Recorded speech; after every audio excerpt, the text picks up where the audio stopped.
साल 1665 की बात है। रॉबर्ट हुक नाम के एक साइंटिस्ट अपनी टेबल पर बैठे थे और उनके सामने चमड़े और पीतल से बना एक बहुत ही बेसिक सा माइक्रोस्कोप रखा था। राइट, उस वक्त टेक्नोलॉजी वैसी ही होती थी। हाँ, तो उन्होंने एक कॉर्क यानी पेड़ की छाल का एक बहुत ही पतला टुकड़ा काटा और उसे लेंस के नीचे रखा। उस वक्त किसी को अंदाजा भी नहीं था कि आखिर लाइफ किस चीज से बनी है। बिल्कुल, किसी को बेस लेवल का कोई आइडिया नहीं था। पर उस लेंस के नीचे हुक को छोटे छोटे अनगिनत डब्बे दिखाई दिए जो बिल्कुल किसी मधुमक्खी के छत्ते जैसे लग रहे थे। उन्होंने इन छोटे कमरों को लैटिन वर्ड सेला के नाम पर सेल नाम दिया और बस उस एक पल ने साइंस को हमेशा के लिए बदल दिया। एक तरह से वही मोमेंट था जब हमें पहली बार रियलाइज हुआ कि कोई भी लिविंग ऑर्गेनिज्म एक सिंगल ब्लॉक नहीं है, बल्कि वो खरबों छोटे छोटे मशीन से मिलकर बना एक पूरा शहर है। एग्जैक्टली। और इस डीप डाइव का हमारा मिशन भी यही है। हम लाइफ की इस फंडामेंटल आर्किटेक्चर को डिकोड करने वाले हैं। हम उन वाइटल कंपोनेंट्स की गहराई में जाएंगे जो सेल के अंदर लगातार काम कर रहे हैं। और इस आर्किटेक्चर को समझना बहुत जरूरी है, क्योंकि नेचर ने एक ही ब्लूप्रिंट यूज करके पूरी दुनिया बनाई है। अगर आप एक छोटे से प्याज के छिलके को माइक्रोस्कोप के नीचे रखें तो उसकी जो ईंटदार ईंट वाली स्ट्रक्चर है ना, वो बिल्कुल वैसी ही दिखती है जैसी एक इंसान के गाल के अंदर की सेल्स की होती है। वाह, मतलब बेसिक बिल्डिंग ब्लॉक सेम ही है। हाँ बिल्कुल, चाहे वो एक बहुत बड़ा हाथी हो या एक छोटा सा पौधा, माइक्रोस्कोपिक लेवल पर लाइफ की ये स्ट्रक्चरल और फंक्शनल यूनिट एक ही रूल्स पर काम करती है। हर एक सेल अपने आप में एक इंडिपेंडेंट यूनिवर्स है। तो अगर हम एक सेल को एक शहर मान लें या एक बहुत ही एक्सक्लूसिव वीआईपी क्लब मान लें, तो किसी भी क्लब को सबसे पहले एक बाउंड्री की जरूरत होती है। सही बात, एक आउटर वॉल तो चाहिए ही। राइट। एक बाउंसर की जरूरत होती है जो ये डिसाइड करे कि कौन अंदर आएगा और कौन बाहर जाएगा। सेल के इस आउटर वॉल को हम प्लाज्मा मेम्ब्रेन कहते हैं, पर ये कोई नॉर्मल ईंटों की दीवार नहीं है। ये एक बहुत ही स्मार्ट बाउंसर है जिसे साइंस में सेलेक्टिवली परमिएबल मेम्ब्रेन कहा जाता है। ये बाउंसर वाली एनालॉजी काफी अच्छी है। प्लाज्मा मेम्ब्रेन असल में लिपिड्स और प्रोटीन्स की एक फ्लेक्सिबल डबल लेयर होती है। ये कोई सॉलिड रुकी हुई चीज नहीं है। इसके अंदर के मॉलिक्यूल्स लगातार किसी लिक्विड की तरह तैरते रहते हैं। अच्छा, तो वो हिलती रहती है। हाँ बिल्कुल। और जब हम कहते हैं कि ये सिलेक्टिवली परमिएबल है, तो इसका मतलब है कि इस मेम्ब्रेन पर कुछ खास प्रोटीन्स के बने गेट्स होते हैं। ऑक्सीजन या पानी जैसे छोटे मॉलिक्यूल्स तो आसानी से इसके आर पार निकल जाते हैं, पर जो बड़े या चार्ज्ड मॉलिक्यूल्स हैं उन्हें रोक लिया जाता है। एग्जैक्टली। उन्हें अंदर आने के लिए इन स्पेशल गेट से होकर गुजरना पड़ता है और ये गेट्स हर किसी के लिए नहीं खुलते। तो अब एक सवाल आता है कि गैसेस का मूवमेंट कैसे होता है। जैसे सेल के अंदर एनर्जी बन रही है, काम चल रहा है, तो कार्बन डाइऑक्साइड यानी CO2 वेस्ट के रूप में बनती है। ये CO2 बाहर कैसे आती है? यहाँ फिजिक्स का एक बड़ा सिंपल सा रूल अप्लाई होता है जिसे डिफ्यूजन कहते हैं। देखिए, मॉलिक्यूल्स हमेशा रैंडम तरीके से इधर उधर टकराते रहते हैं। तो जब सेल के अंदर बहुत ज्यादा CO2 जमा हो जाती है तो वहाँ उसकी कॉन्सेंट्रेशन बढ़ जाती है। मतलब अंदर भीड़ बढ़ गई है। हाँ, वहाँ CO2 के मॉलिक्यूल्स एक दूसरे से बहुत ज्यादा टकरा रहे हैं। जबकि सेल के बाहर वाले एनवायरनमेंट में CO2 कम होती है। तो इन टकराव की वजह से ये मॉलिक्यूल्स अपने आप वहाँ पुश हो जाते हैं जहाँ जगह खाली होती है, यानी सेल के बाहर। ओह, हाई कॉन्सेंट्रेशन से लो कॉन्सेंट्रेशन की तरफ। बिल्कुल, यही नेचुरल फ्लो डिफ्यूजन है। और ऑक्सीजन के साथ ठीक इसका उल्टा होता है। ऑक्सीजन बाहर ज्यादा होती है, इसलिए वो अंदर की तरफ आती है। गैसेस का ये फ्लो तो समझ आता है, लेकिन पानी का क्या सिस्टम है? अगर सेल के अंदर बहुत सारा सॉल्यूट जैसे नमक या चीनी है, तो पानी कैसे रिएक्ट करता है? पानी के इस स्पेशल डिफ्यूजन को हम ऑस्मोसिस कहते हैं। पानी के मॉलिक्यूल्स हमेशा वहां जाने की कोशिश करते हैं जहां सॉल्यूट ज्यादा होता है, ताकि वो उस गाढ़े घोल को पतला कर सके। राइट। तो अगर कोई सेल ऐसे एनवायरनमेंट में है जहां बाहर का पानी बहुत प्योर या डाइल्यूट है, जिसे हम हाइपोटोनिक एनवायरनमेंट कहते हैं, तो ऑस्मोसिस की वजह से बाहर का पानी तेजी से सेल के अंदर घुसने लगेगा। पर वेट, अगर पानी लगातार अंदर घुसता रहेगा तो एनिमल्स के सेल तो किसी पानी से भरे गुब्बारे की तरह फूलकर फट जाएगा ना? हाँ, एनिमल सेल्स के साथ यही होता है। लेकिन प्लांट्स के साथ तो ऐसा नहीं होता। एक हैवी बारिश के बाद पेड़ पौधों के पत्ते पानी पीकर फट तो नहीं जाते? और यही प्लांट्स की सुपर पावर है। उनके पास इस बाउंसर के ऊपर भी एक एक्स्ट्रा शील्ड होती है जिसे सेल वॉल कहते हैं। ये प्लांट्स, फंगाई और बैक्टीरिया के सर्वाइव करने का एक मास्टर स्ट्रोक है। अच्छा, ये कैसे काम करती है? प्लाज्मा मेम्ब्रेन के ठीक बाहर सेल्यूलोज से बनी ये बहुत ही सख्त सेल वॉल होती है। तो जब ऑस्मोसिस से पानी प्लांट सेल में भरता है, सेल फूलता है और अपनी मेम्ब्रेन को बाहर की तरफ पुश करता है। पर वो जो सख्त सेल वॉल है ना, वो एक प्रेशर कुकर की तरह काम करती है। मतलब वो उसे फटने से रोकती है? एग्जैक्टली वो अंदर से आने वाले प्रेशर के अगेंस्ट उतना ही स्ट्रॉन्ग काउंटर प्रेशर डालती है। इसे टर्गर प्रेशर कहते हैं। इसकी वजह से सेल फटता नहीं है, बल्कि एकदम टाइट और कड़क हो जाता है। यही वजह है कि एक मुरझाया हुआ पौधा पानी मिलते ही वापस सीधा खड़ा हो जाता है। वाओ! इस पूरी ऑस्मोसिस प्रोसेस को चेक करने के लिए एक बड़ा इंटरेस्टिंग एक्सपेरिमेंट है। रोयो पौधे की पत्ती वाला एक्टिविटी 5.6। रोयो की पत्ती में एक नेचुरल पर्पल कलर होता है, तो माइक्रोस्कोप में सेल्स आसानी से दिख जाते हैं। हाँ, वो एक्सपेरिमेंट काफी पॉपुलर है। जब इस फ्रेश पत्ती पर चीनी या नमक का गाढ़ा घोल डालते हैं तो सेल के अंदर का पानी बाहर आ जाता है, सेल सिकुड़ जाता है और उसकी प्लाज्मा मेम्ब्रेन अपनी ही सेल वॉल से अलग होकर अंदर की तरफ श्रिंक हो जाती है। इसे प्लाज्मोलिसिस कहते हैं। सही बताया। पर मेरा सवाल यह है, क्या ये सिर्फ एक केमिकल रिएक्शन है? अगर हम उस पत्ती को पहले उबलते हुए पानी में डाल दें, उसे पूरी तरह मार दें और फिर उस डेड पत्ती पर नमक का घोल डालें, तो क्या तब भी ऑस्मोसिस होगा? ये बायोलॉजी का एक बहुत ही डीप पॉइंट है। देखिए, जब हम पत्ती को उबालते हैं तो एक्सट्रीम हीट की वजह से मेम्ब्रेन के वो सारे कॉम्प्लेक्स प्रोटीन्स डिस्ट्रॉय हो जाते हैं जो गेट्स का काम करते थे। सेल कंप्लीटली मर जाता है। ओके। अब अगर आप उस डेड सेल पर नमक का घोल डालते हैं तो प्लाज्मोलाइसिस नहीं होता, अंदर का पानी बाहर नहीं आता और सेल बिल्कुल नहीं सिकुड़ता। मतलब ये प्रूव हो गया कि ऑस्मोसिस कोई स्पंज की तरह पानी सोखने वाली आम प्रोसेस नहीं है। ये सेलेक्टिवली परमिएबल होना एक जिंदा, एक्टिव और एनर्जी से भरी हुई स्टेट है। बाउंसर मर गया तो क्लब के गेट्स काम नहीं करेंगे। बिल्कुल सही पकड़ा आपने। और यहीं से हमारी डिस्कशन उस मिस्टीरियस एंटिटी की तरफ जाती है जो लिविंग और नॉन लिविंग की लाइन पर खड़ी है, वायरसेस। हमने देखा कि मेम्ब्रेन का जिंदा होना कितना जरूरी है, पर वायरसेस के पास तो अपनी कोई मेम्ब्रेन ही नहीं होती। हाँ, उनके पास ना कोई साइटोप्लाज्म है, ना ऑर्गेनेल्स। बाहरी दुनिया में किसी टेबल पर या हवा में वायरस बस प्रोटीन और जेनेटिक मटेरियल का एक डेड पैकेट है, वो कुछ नहीं कर सकता।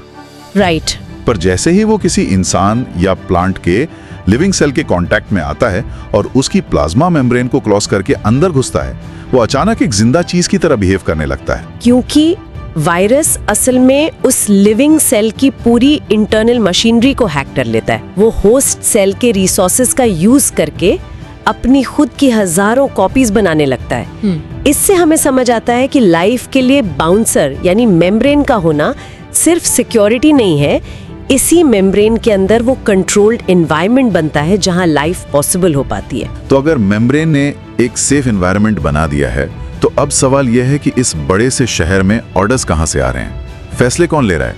वायरस आखिर किस मशीनरी को हैक कर रहा है? इसके लिए हमें सेल के सबसे सिक्योर हिस्से में जाना होगा, उसके कमांड सेंटर यानी न्यूक्लियस में। अगर एक नॉर्मल चम्मच से गाल के अंदर के हिस्से को हल्का सा खुरच कर स्लाइड पर रखें और उस पे आयोडीन या मेथिलीन ब्लू जैसी कोई डाई डालें, तो हर सेल के ठीक सेंटर में एक डार्क गोल्ड डॉट चमकता है। वही न्यूक्लियस है ना? हाँ, वही न्यूक्लियस है। और ये कमांड सेंटर इतना इम्पोर्टेंट है कि नेचर ने इसे एक नहीं, डबल लेयर्ड मेम्ब्रेन से कवर करके रखा है। इस न्यूक्लियर मेम्ब्रेन में छोटे छोटे पॉज होते हैं जो ये तय करते हैं कि कौन सा मैसेज न्यूक्लियस के अंदर जाएगा और कौन सा इंस्ट्रक्शन बाहर जाएगा। ये पूरी सिक्योरिटी किस चीज को बचाने के लिए है? सेल के सबसे कीमती डॉक्यूमेंट को, उसके डीएनए को। डीएनए। हमने हमेशा सुना है कि डीएनए से जेनेटिक इन्फो क्रॉस होती है पेरेंट्स से बच्चों में, पर सेल के डेली काम में इसका क्या रोल है? अगर डीएनए एक पूरी लाइब्रेरी है तो उसके फंक्शनल हिस्सों को हम जीन्स कहते हैं। ये जीन्स स्पेसिफिक इंस्ट्रक्शंस की तरह काम करते हैं सेल को चलाने के लिए। तो ये सेल में किस फॉर्म में रहता है? ज्यादातर टाइम जब सेल डिवाइड नहीं हो रहा होता तो ये डीएनए न्यूक्लियस में बहुत ही उलझे हुए धागों के एक बड़े से गुच्छे की तरह पड़ा रहता है। इसे क्रोमेटिन मटेरियल कहते हैं। ये उलझा हुआ इसलिए होता है ताकि इसे इजीली ओपन करके पढ़ा जा सके। अच्छा, और जब डिवाइड होता है तब? तब ये क्रोमेटिन मटेरियल खुद को टाइटली फोल्ड कर लेता है और रॉड शेप्ड स्ट्रक्चर्स में बदल जाता है, जिन्हें क्रोमोसोम्स कहते हैं। ये इसलिए होता है ताकि डिवीजन के वक्त डीएनए का कोई हिस्सा टूटे या गुम ना हो जाए। तो बेसिकली न्यूक्लियस सेल का आर्किटेक्ट और कंट्रोलर दोनों है। पर क्या दुनिया के हर लिविंग सेल के पास ऐसा ही perfect double layered command centre होता है? यहाँ एक बहुत बड़ा डिवीजन आता है बायोलॉजी में। लाइफ दो अलग रास्तों पर चली है, प्रोकैरियोट्स और यूकैरियोट्स। प्रो का मतलब है प्रिमिटिव और कैरियोट का मतलब है न्यूक्लियस। बैक्टीरिया जैसे ऑर्गेनिजम्स प्रोकैरियोट्स होते हैं। तो उनमें क्या फर्क होता है? इनका साइज बहुत छोटा होता है और इनके पास न्यूक्लियस के चारों तरफ कोई कवर या मेम्ब्रेन नहीं होती। इनके अंदर कोई वीआईपी रूम नहीं है जहां डीएनए सेफ रखा हो। अगर हम बैक्टीरिया के स्ट्रक्चर को इमेजिन करें तो वो एक कैप्सूल जैसा लगता है। उसका पूरा जेनेटिक मटेरियल बस ऐसे ही सेल के लिक्विड में एक उलझे हुए गुच्छे की तरह तैरता रहता है ना? एग्जैक्टली, जिसे न्यूक्लियोइड कहते हैं। और इनके पास बस एक सिंगल क्रोमोसोम होता है। अगर आप फिगर 5.4 देखें तो वहां दिखाया गया है कि चलने फिरने के लिए इनमें एक लंबी सी पूंछ होती है जिसे फ्लैजेलम कहते हैं, और सरफेसेस से चिपकने के लिए छोटे बाल जैसे पिली होते हैं। और यूकैरियोट्स में क्या अलग है? प्रोकैरियोट्स की एक और बात, उनमें न्यूक्लियस के अलावा और भी कोई मेम्ब्रेन बाउंड ऑर्गेनेल्स नहीं होते। सब कुछ बहुत बेसिक है। वहीं दूसरी तरफ यूकैरियोट्स जैसे हमारे सेल्स, जानवरों और प्लांट्स के सेल्स, ये एक मॉडर्न शहर की तरह है। मतलब प्रॉपर डिवीजन ऑफ लेबर। हाँ, इनमें एक ट्रू न्यूक्लियस होता है, मल्टीपल क्रोमोसोम्स होते हैं और अलग अलग कामों के लिए मेम्ब्रेन से ढकी हुई अलग फैक्ट्रीज होती हैं।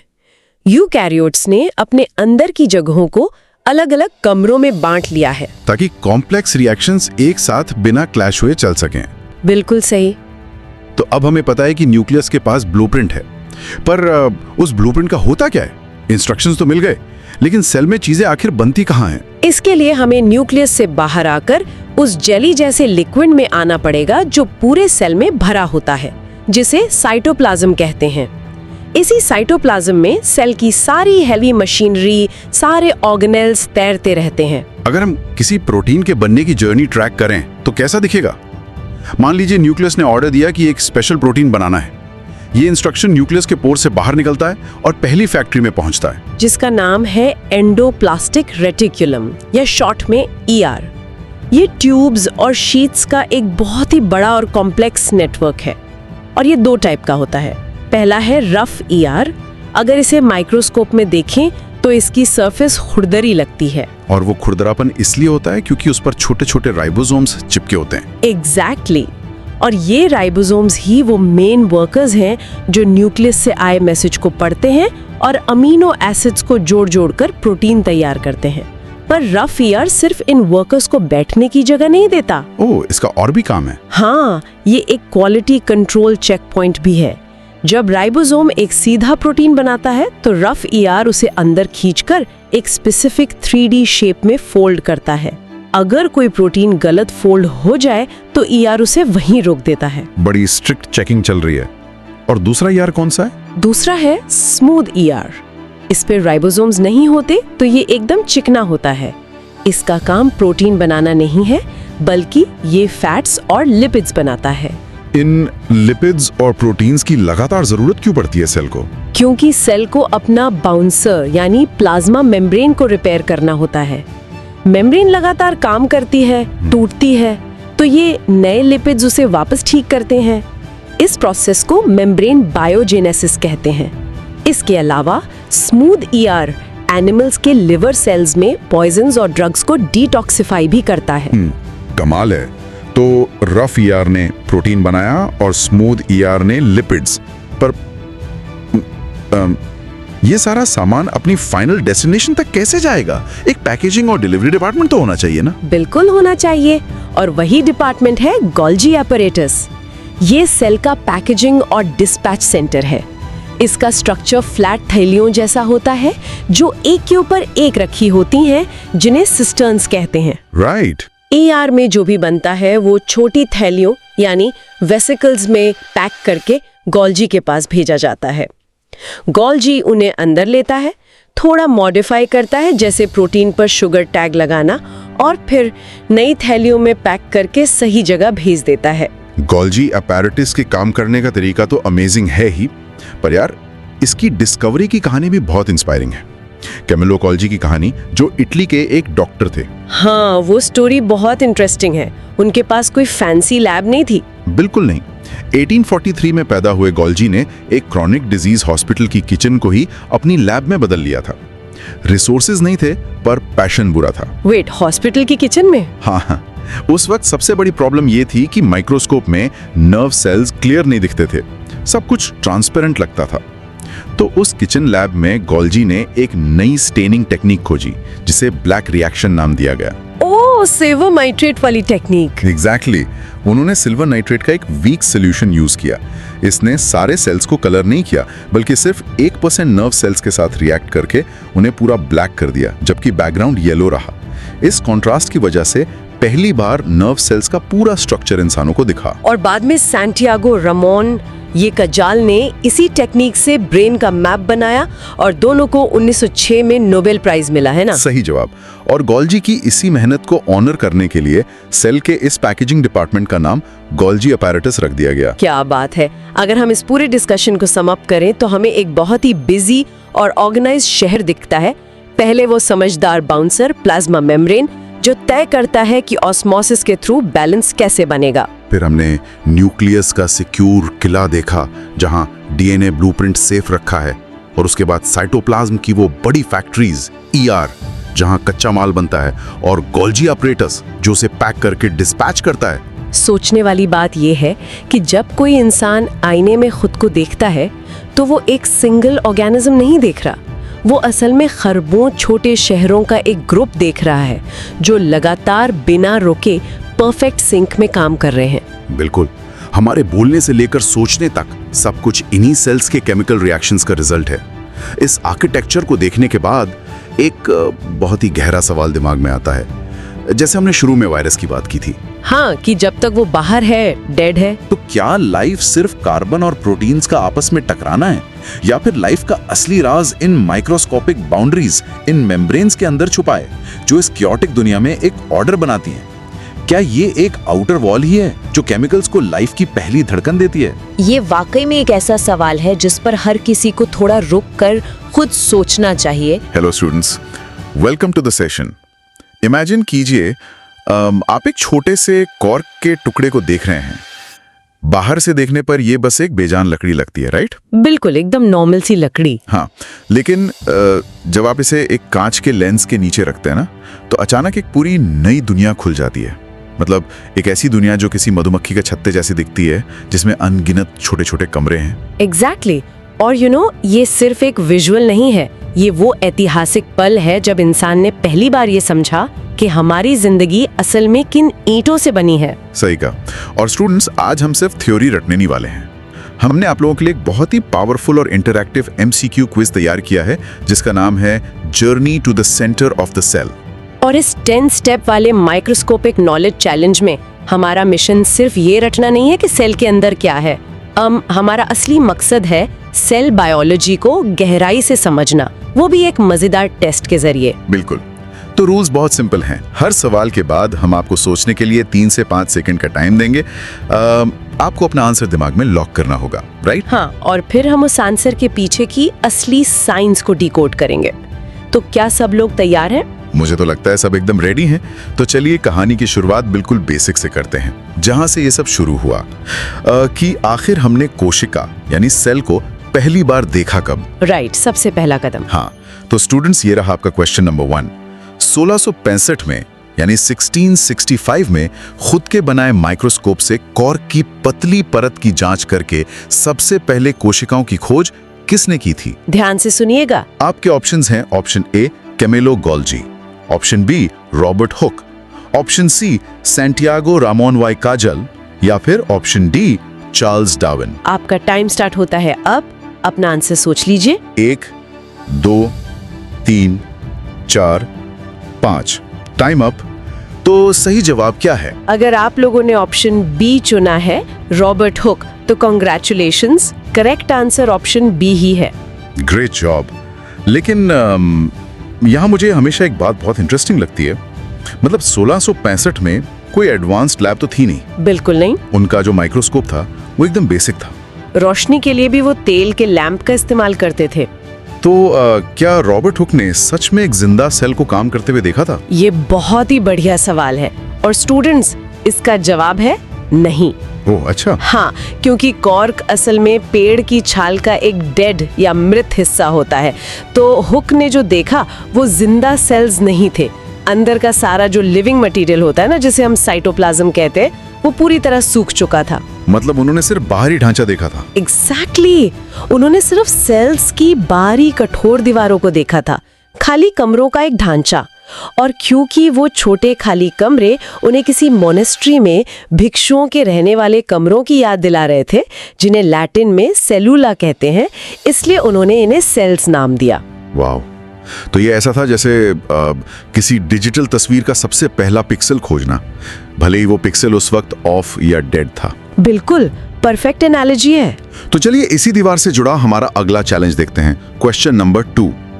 पौधे की कठोर बाहरी कोशिका भित्ति, जिसे हम सेल वॉल कहते हैं, जो उसे पर्यावरण के भारी दबाव को सहने की परमिशन देती है, वो मुख्य रूप से किस जटिल पदार्थ से बनी होती है? ऑप्शंस ध्यान से सुनिएगा। Option A chlorophyll, option B methylene blue, option C cellulose या ऑप्शन डी राइबोसोम्स। 5 सेकंड है आपके पास, जल्दी से लॉक कर लीजिए। टिक-टॉक और टाइम अप। तो स्टूडेंट्स, इस सवाल का करेक्ट आंसर है ऑप्शन सी सेल्यूलोज। लेकिन यहाँ एक डाउट आता है दिमाग में। बताइए। देखिए, जानवर तो बारिश या आंधी आने पर भागकर किसी गुफा या शेल्टर में छिप सकते हैं। हाँ बिल्कुल, भाग सकते हैं। लेकिन एक पौधा तो अपनी जगह से हिल नहीं सकता। तो इस सेल्यूलोज के अंदर ऐसा क्या मैजिक है जो एक नाजुक सी पत्ती को या किसी बड़े पेड़ को तूफानों के खिलाफ खड़े रहने की ताकत देता है? ये बहुत ही लॉजिकल पॉइंट है। सिर्फ ये कह देना कि सेल वॉल मजबूत है काफी नहीं है। अगर हम इसके मॉलिक्यूलर लेवल पे जाए ना, तो सेल्यूलोज असल में ग्लूकोज का एक पॉलीमर है। वेट, ग्लूकोज मतलब जो नॉर्मल शुगर होती है? हाँ, लेकिन ये साधारण चीनी या स्टार्च जैसा बिल्कुल नहीं है जिसे हम आसानी से पचा लेते हैं। सेल्यूलोज में जो ग्लूकोज के मॉलिक्यूल्स होते हैं ना, वो एक दूसरे के साथ जुड़कर बहुत लंबी, सीधी और बेहद मजबूत चेन बनाते हैं। अच्छा, तो वो चेन का स्ट्रक्चर ही उसे स्ट्रॉन्ग बनाता है। बिल्कुल। और फिर ये सारी चेन्स आपस में जुड़कर एक जालीदार ढांचा बनाती हैं। आप इसे एक बहुत ही मजबूत सुरक्षा कवच मान सकते हैं। अगर मैं इसे विजुअलाइज करूं, तो क्या ये कंस्ट्रक्शन में यूज होने वाले कंक्रीट की दीवारों के अंदर जो लोहे के सरिया या रिबार होते हैं उसकी तरह है? एग्जैक्टली। ये एक फ्लेक्सिबल लेकिन ना टूटने वाली केबल की तरह काम करता है। इसी की बदौलत पेड़ सैकड़ों फीट ऊंचे खड़े रह पाते हैं बिना गिरे। अमेजिंग। अगर आप लोगों के पहले दोनों जवाब सही हैं तो बहुत बढ़िया, ऐसे ही आगे बढ़ते रहें। बिल्कुल, अपना स्कोर काउंट करते रहिएगा। तो अब बाहरी दीवार के बारे में तो हमने जान लिया। अब लॉजिकली ये देखते हैं कि उस दीवार के आर पार पानी कैसे आता जाता है। Right, water dynamics. हाँ, तो स्टूडेंट्स, ये है क्वेश्चन नंबर 3। जब एक जीवित पौधे की कोशिका ऑस्मोसिस के माध्यम से पानी खो देती है, जिससे उसके अंदर का हिस्सा सिकुड़कर कोशिका भित्ति यानी सेल वॉल से दूर हो जाता है, तो इस घटना को क्या कहते हैं? ऑप्शंस हैं, 3 सेकंड है आपके पास। 3, 2, 1। और सही जवाब है ऑप्शन ए, प्लाज्मोलाइसिस। प्लाज्मोलाइसिस। मैंने जो माइक्रोस्कोपिक इमेजेस देखी है ना किताबों में, उनमें ऐसा लगता है जैसे हरे रंग के एक मजबूत चौकोर ढांचे के अंदर कोई जेली जैसी चीज सिकुड़कर बीच में एक छोटी सी गेंद बन गई है। हाँ, वो जो सिकुड़ता है ना, वो पूरा प्लाज्मा मेम्ब्रेन और साइटोप्लाज्म होता है। सेल वॉल अपनी जगह मजबूती से खड़ी रहती है, बस अंदर का हिस्सा पानी खोने की वजह से सिकुड़ जाता है। तो मतलब जब हम देखते हैं कि पौधे मुरझा गए हैं, एग्जैक्टली, तो उनके अंदर असल में यही प्लाज्मोलाइसिस हो रहा होता है। एग्जैक्टली। उनका प्रेशर खत्म हो जाता है और पौधा झुक जाता है। Make sense. अब आते हैं इसी से जुड़े हमारे अगले सवाल पर। Question number 4। गैसें तो डिफ्यूजन से आसानी से फैल जाती हैं, राइट? लेकिन पानी विशेष रूप से एक सिलेक्टिवली परमिएबल सेल मेम्ब्रेन के माध्यम से उच्च सॉल्यूट सांद्रता यानी हायर सॉल्यूट कॉन्सेंट्रेशन की ओर कैसे जाता है? ये बहुत इंपॉर्टेंट क्वेश्चन है स्टूडेंट्स। ऑप्शंस हैं, option A oxidation, option B the black reaction, option C synthesis या ऑप्शन डी ऑस्मोसिस। अपना आंसर लॉक कीजिए। Time up. तो इसका करेक्ट आंसर है ऑप्शन डी, ऑस्मोसिस। ऑस्मोसिस। लेकिन मुझे यहाँ थोड़ा आपसे पूछना है। हाँ श्योर। हम हमेशा पढ़ते हैं कि सेल मेम्ब्रेन सिलेक्टिवली परमिएबल है, तो क्या ऑस्मोसिस सिर्फ पानी के लिए एक वीआईपी पास की तरह काम करता है जो उसे भीड़ की तरफ खींच ले जाता है? मतलब सिर्फ पानी ही क्यों मूव कर रहा है? ये बहुत ही बढ़िया सवाल है। देखिए, मेम्ब्रेन में पानी के लिए सच में कुछ खास वीआईपी दरवाजे होते हैं जिन्हें एक्वापोरेंस कहते हैं। एक्वापोरेंस?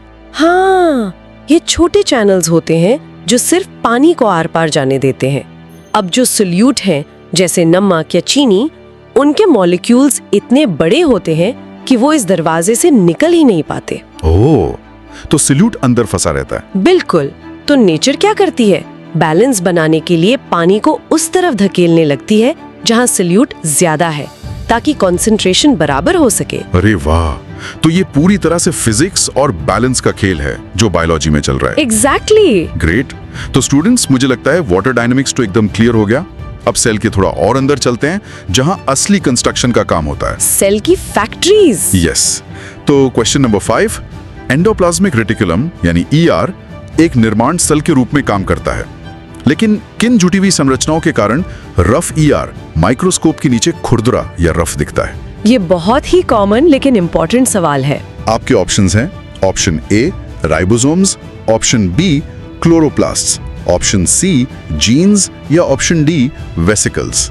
लॉक कर लीजिए अपना आंसर। और समय समाप्त। सही जवाब है ऑप्शन ए, राइबोसोम्स। राइबोसोम्स। मतलब हम हमेशा इन्हें सेल के एक छोटे मेहनती मजदूर की तरह इमेजिन करते हैं ना, जो फैक्ट्री में दिन रात काम कर रहे हैं। हाँ, वो असल में सेल के लिए प्रोटीन्स बनाते हैं।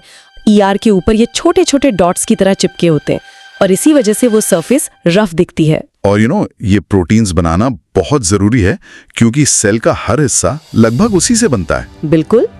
आप इन्हें नैनो स्केल की 3D प्रिंटिंग मशीन भी कह सकते हैं। 3D printers? वाओ, ये इमेजिनेशन बहुत कूल है।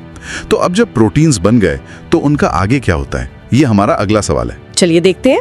क्वेश्चन नंबर 6, गोल्जी अपैरेटस बनाए गए पदार्थों को स्टोर, मॉडिफाई और पैकेज करता है और ये समानांतर स्टैक्स में व्यवस्थित मेम्ब्रेन बाउंड वेसिकल से बना होता है। इन स्टैक्स को क्या कहते हैं? ऑप्शंस ध्यान से सुनिएगा। Option A flagella, option B nucleoids, option C cisterns या ऑप्शन डी क्रोमेटिन। सोचिए और लॉक कीजिए। Time up students. तो करेक्ट आंसर है ऑप्शन सी, सिस्टन्स। सिस्टन्स। अगर मैं इसे किसी रियल वर्ल्ड चीज से कंपेयर करूं तो क्या गोल्जी अपैरेटस अमेज़न के किसी बड़े पैकेजिंग डिपार्टमेंट की तरह है? ये बहुत सटीक एनालॉजी है।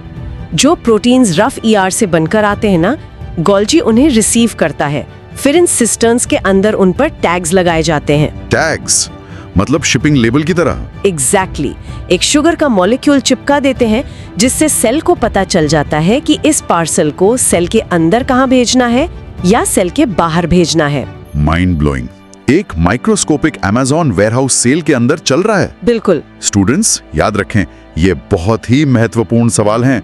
अपना स्कोर गिनते रहें। तो चलिए आगे बढ़ते हैं। अब हमने सेल के अंदर की इन मशीनों की बात तो कर ली, लेकिन इन्हें देखना इतना आसान नहीं है। हाँ, क्योंकि ये सब तो ट्रांसपेरेंट होती है ना। तो हमारा अगला सेक्शन इसी बारे में है, कोशिकाओं को देखने की कला, staining techniques. Yes. Question number 7, नाजुक तंत्रिका कोशिकाओं यानी नर्व सेल्स का पता लगाने के लिए कैमिलो गोल्जी ने सिल्वर नाइट्रेट के कमजोर घोल का उपयोग करके कौन सी क्रांतिकारी स्टेनिंग विधि विकसित की थी? ये हिस्ट्री का बहुत बड़ा मोमेंट था। आपके ऑप्शंस हैं option A methylene blue stain, option B the black reaction, option C the plasmolysis wash या ऑप्शन डी सिल्वर सिंथेसिस। सोचिए थोड़ा। और टाइम अप। इसका सही जवाब है option B, the black reaction. The black reaction, नाम तो एकदम किसी थ्रिलर मूवी जैसा है, लेकिन ये टेक्निक इतनी क्रांतिकारी क्यों थी? क्योंकि नर्व सेल्स ना एक बहुत ही घने जंगल की तरह उलझे होते हैं। अच्छा। अगर आप नॉर्मल कलर डालेंगे तो सब कुछ एक काला धब्बा बन जाएगा। ओ, कुछ अलग से नहीं दिखेगा। हाँ, लेकिन ब्लैक रिएक्शन का जादू ये था कि ये हजारों की भीड़ में से सिर्फ 1 या 2% न्यूरॉन्स को ही काला रंगता था, बाकी सब ट्रांसपेरेंट रहते थे। वेट, सच में? मतलब एक अंधेरे कमरे में अचानक से किसी एक इंसान पर स्पॉटलाइट पड़ जाए? एग्जैक्टली। और इसी वजह से पहली बार साइंटिस्ट्स न्यूरॉन्स की एक एक शाखा को साफ साफ देख पाए। अमेजिंग। अब आते हैं क्वेश्चन नंबर 8 पर। जब मिथाइलिन ब्लू से रंगे हुए मानव गाल की कोशिकाओं यानी ह्यूमन चीक सेल्स को देखा जाता है तो प्रत्येक कोशिका के केंद्र के पास कौन सी गहरे रंग की गोलाकार बिंदु जैसी संरचना पाई जाती है? ये बहुत इजी क्वेश्चन है स्टूडेंट्स। ऑप्शंस हैं option A vacuole, option B cytoplasm, option C nucleus या ऑप्शन डी सिस्टर्न। लॉक कीजिए अपना आंसर। Time up. तो करेक्ट आंसर है ऑप्शन सी, न्यूक्लियस। न्यूक्लियस, ये एक्सपेरिमेंट तो स्कूल की लैब्स में सबने किया ही होगा, है ना? हाँ बिल्कुल। और ये मिथाइलिन ब्लू न्यूक्लियस को इतना डार्क इसलिए कर देता है क्योंकि मिथाइलिन ब्लू एक पॉजिटिव चार्ज वाली डाई है और न्यूक्लियस के अंदर नेगेटिव चार्ज होता है। एग्जैक्टली न्यूक्लियस के अंदर जो डीएनए होता है उस पे बहुत स्ट्रॉन्ग नेगेटिव चार्ज होता है, तो वो डाई चुंबक की तरह उससे चिपक जाती है और हमें एक डार्क ब्लू स्पॉट दिख जाता है। Very logical. तो अब हम फाइनली सेल के कंट्रोल रूम यानी न्यूक्लियस तक पहुंच गए हैं। सेल का कोर। हाँ, तो चलिए डीएनए और बैक्टीरिया की दुनिया में चलते हैं। Question number 9। यूकैरियोट्स के विपरीत बैक्टीरिया में एक स्पष्ट न्यूक्लियर मेम्ब्रेन नहीं होती। एक प्रोकैरियोट में न्यूक्लिक एसिड के इस अव्यवस्थित उलझे हुए हिस्से को क्या कहा जाता है? ऑप्शन सुनिए। Option A nucleoid, option B nucleus, option C pili या option D flagellum. Time starts now. 3, 2, 1। सही जवाब है ऑप्शन ए, न्यूक्लियोइड। न्यूक्लियोइड। तो बैक्टीरिया अपना डीएनए किसी तिजोरी या न्यूक्लियस में बंद करके क्यों नहीं रखते?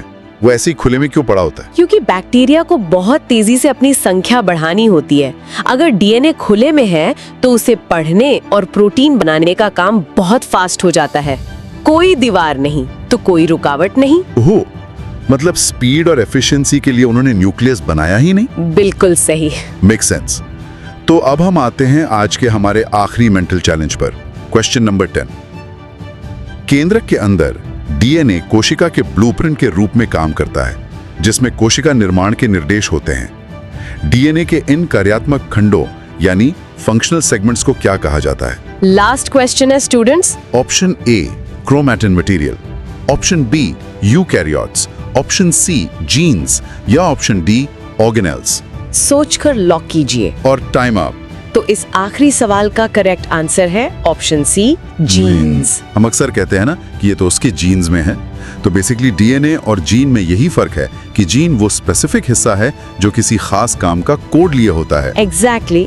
आप डीएनए को एक बहुत बड़ी लाइब्रेरी मान सकते हैं और जीन उस लाइब्रेरी की वो खास किताब है जिसमें एक स्पेसिफिक प्रोटीन बनाने की रेसिपी लिखी है। वाओ। और उसी से तय होता है कि हमारी आंखों का रंग क्या होगा या हमारे बाल कैसे होंगे। बिल्कुल। अमेजिंग। तो स्टूडेंट्स, इसी के साथ हमारे 10 कदम पूरे हुए। अगर आपने आज 10 में से 8 या उससे ज्यादा सही किए हैं तो आप लोगों की तैयारी बेहतरीन है। कमेंट करके अपना स्कोर जरूर बताएं। और स्कोर के साथ साथ मैं चाहूंगी कि आप लोग एक गहरी बात पर विचार करें। जरा सोचिए, एक प्रोकैरियोट के उलझे हुए न्यूक्लियोइड से लेकर हमारे शरीर के जटिल जीन्स तक कोशिका ने खुद को कितनी खूबसूरती से विकसित किया है। क्या ये पॉसिबल है कि फ्यूचर में हम इन जीन्स को पूरी तरह से अपनी मर्जी से दोबारा लिख सकें? एक बहुत ही थॉट प्रोवोकिंग आइडिया है ये। हम खुद इवोल्यूशन को कंट्रोल करने लगेंगे। एग्जैक्टली। तो स्टूडेंट्स, इस सवाल के साथ हम आपको यहीं छोड़ते हैं। अगर आपको आज का ये ऑडियो क्विज पसंद आया हो और कुछ नया सीखने को मिला हो तो लाइक, शेयर और सब्सक्राइब जरूर करें। कीप लर्निंग और अपने स्कोर्स कमेंट करना मत भूलिएगा। मिलते हैं अगले डीप डाइव में। तब तक के लिए बाय बाय।